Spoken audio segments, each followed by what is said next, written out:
বউয়ের সাথে যদি বেটা ভালো ব্যবহার করে তখন আপনার সহ্য হয় না। যে আপনার বাড়িতে যে বউটা আছে ওই বউটার পেট থেকে যে বাচ্চাটা হবে ওই বাচ্চাটা কাদের সন্তান? ওটা তো আপনাদেরই সন্তান, আপনার ছেলের ছেলে, ওটা আপনার পোতা। তাহলে আপনি যদি একটা বউকে বারবার টানা মারতে থাকেন আর বউটাকে যদি বারবার ছোট বড় কথা বলতে থাকেন, ছোট বড় কথা বলে সবসময় যদি তাকে জ্বালাতে থাকেন, তাহলে তার তো মাইন্ডটা কোনো সময় ঠিক থাকবে না। আর যদি তার মাইন্ডটা ঠিক না থাকে, তার মনটা যদি ঠিক না থাকে, তাহলে তার পেট থেকে বাচ্চাটা ভালো কি করে হতে পারে? আপনার বাড়িতে যে বউটা আছে এটাও তো কোনো বাড়ির মেয়ে।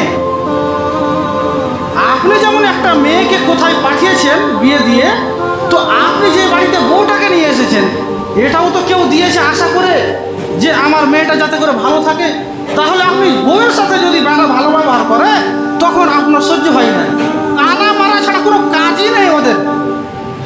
সবাই জান্নাতে আর জাহান্নামে দেখে এলাম তো শুধু নারী আর নারী। আল্লাহ রাব্বুল আলামিন জাহান্নামকে নারী দিয়ে একবারে পরিপূর্ণ করে রেখেছে। তো একজন প্রশ্ন করলেন, ইয়া রাসূলুল্লাহ, মেয়েরা এত জাহান্নামে কেন?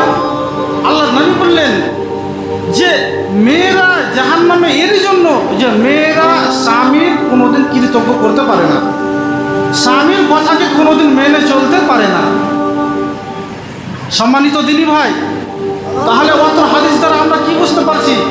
আল্লাহ নবী বলছে যে জাহান্নামকে আল্লাহ রাব্বুল আলামিন নারী দিয়ে একেবারে পরিপূর্ণ করবে, যে কিছু অল্প পুরুষ। তার কারণ কি? তার কারণ হলো যে মহিলারা স্বামীর কথাকে মেনে চলতে পারে না।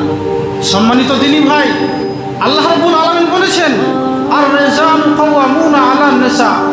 মহান আল্লাহ রাব্বুল আলামিন বলছেন যে হে পৃথিবীর মহিলারা তোমরা শুনো, আর রিজালু কাওয়ামুনা আলান নিসা। আল্লাহ রাব্বুল আলামিন বলছেন যে আমি পুরুষদের উপরে নারীদেরকে আমি কি করেছি? আমি পুরুষদেরকে নারীদের উপরে নেতা বানিয়েছি। বিমা ফাজ্জালাল্লাহু বা'যাহুম আলা বা'য। এবং আমি তাদের তুলনাতে পুরুষদের সম্মানকে বাড়িয়ে দিয়েছি। কেন? ওয়া বিমা আনফাকু মিন আমওয়ালিহিম। কেননা এর জন্য যে পুরুষেরা তাদের অর্থ তাদের উপরে ব্যয় করে। সম্মানিত দিনী ভাই বোন, আপনি আশা করছি মসজিদের আওয়াজ শুনতে পাচ্ছেন। আপনি আপনার কর্মকে ত্যাগ করে একটু কান খাড় করে আপনি শুনবেন, ইনশাআল্লাহ আপনার কিছু না কিছু উপকার করবই করব। মহান আল্লাহ রাব্বুল আলামিন বলছেন যে আমি পুরুষদেরকে মহিলাদের চাইতে সম্মানকে বাড়িয়ে দিয়েছি। কেন? ও বিমা আনফাকু মিন আমওয়ালিহিম। মহান আল্লাহ রাব্বুল আলামিন তার পবিত্র কালাম পাকের মধ্যে বলেছেন ও বিমা আনফাকু মিন আমওয়ালিহিম। এরই জন্য যে পুরুষেরা মহিলাদের উপরে তাদের অর্থকে ব্যয় করে। সম্মানিত দিনী বোন, আপনাকে বলছি আল্লাহ রাব্বুল আলামিন বলছেন যে পুরুষদের সম্মানকে আমি বাড়িয়ে দিয়েছি। কেন? যে পুরুষেরা কষ্ট করে ইনকাম করে তোমাদের ওপরে তারা খরচা করে। কিছু মানুষকে দেখবেন তারা কলকাতায় কামে যায়, কেউ মুম্বাইয়ে কামে যায়। কেন? আল্লাহ রাব্বুল আলামিন বলছেন হে পৃথিবীর মহিলার দল, তোমরা যখন তোমাদের স্বামীরা যখন তোমাদের বাড়িতে আসে তখন তোমরা ঝগড়া কেন করো? একটা ছেলে 4 মাস কলকাতাতে কেন পড়ে আছে তুমি কি বলতে পারো? তুমি কি অনুধাবন করতে পারো না? তুমি কি একটু চিন্তা করতে পারো না যে একটা ছেলে 4 মাস ধরে কলকাতায় পড়ে আছে, তো সে কি নিজে খাবে এর জন্য পড়ে আছে, না তোমাকে যাতে করে একটু ভালো রাখতে পারে সেই জন্য একটা ছেলে কলকাতাতে পড়ে আছে 5 মাস থেকে। আর ওই ছেলেটা যখন বাড়ি এসেছে তো তখন তুমি ঝগড়া কেন করো? তোমার একটুও লজ্জা হয় না? তোমার একটুও শরম হয় না? তোমার একটু ইতস্তবোধ বলে কিছু হয় না? তোমার বোধগম্য বলে কোনো জিনিস নাই? বেহায়া কোথাকার, বেহায়া মহিলা কোথাকার। একটা ছেলে কত কষ্ট করে রোদ বৃষ্টিতে কত কষ্ট করে সে কলকাতা কাজে যায়, মুম্বাইয়ে কাজে যায়। কিসের জন্য? নিজে খাওয়ার জন্য? জি না, শুধু আপনার মুখে যাতে করে ভালো কিছু একটু তুলে দিতে পারে এরই জন্য সে পড়ে থাকে। একটা ছেলে গাড়ি ড্রাইভারি করতে যায়, কিসের জন্য রাস্তায় কত মানুষ অ্যাক্সিডেন্ট হয়ে মারা যাচ্ছে? কেন তুমি একটু বুঝতে পারো না? বেহায়া কোথাকার, নির্লজ্জ কোথাকার। আল্লাহ তোমাকে একটুও জ্ঞান দেয়নি, তোমার বাপ মা তোমাকে একটুও শিক্ষা দেয়নি যে একটা ছেলে কত কষ্ট করে সে ইনকাম করে শুধু তোমাকে কিছু ভালো দেওয়ার জন্য, তোমাকে একটা ভালো পোশাক কিনে দেওয়ার জন্য। আর তুমি তার সাথে যখন ওই ছেলেটা, তোমার স্বামী যখন বাড়িতে আসে, তখন তুমি তার সাথে কটু কথা বলো, তখন তাকে তুমি ঝগড়া করো তার সাথে। বেহায়া কোথাকার। সম্মানিত মা বোন, সম্মানিত মা বোন, আপনাকে বলছি, আপনি মসজিদের আওয়াজ শুনতে পাচ্ছেন, যে কোনো মূল্যে আপনাকে আপনার স্বামীকে প্রাধান্য দিতে হবে। আপনার স্বামী যা কিছু আপনাকে বলবে, আপনাকে অক্ষরে অক্ষরে কথাকে পালন করতে হবে। যদি পালন করতে না পারেন, তাহলে আপনার তাহাজ্জুদ কোনো কাজে আসবে না।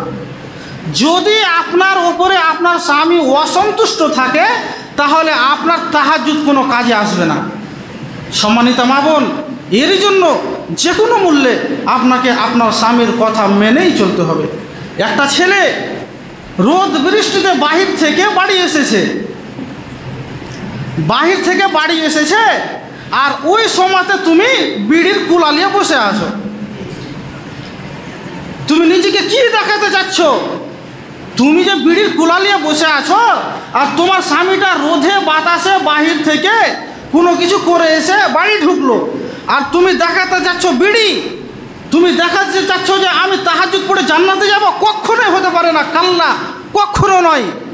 আল্লাহর নবী বলেছেন, তোমার স্বামী যদি তোমার বাড়িতে যখনই আসবে, তোমাকে তার আপ্যায়ন করতে হবে, তার সেবা করতে হবে। যে একটা পুরুষ, একজন কবি বলেছেন, পুরুষের দশ দশা, কখনো হাতি কখনো মশা।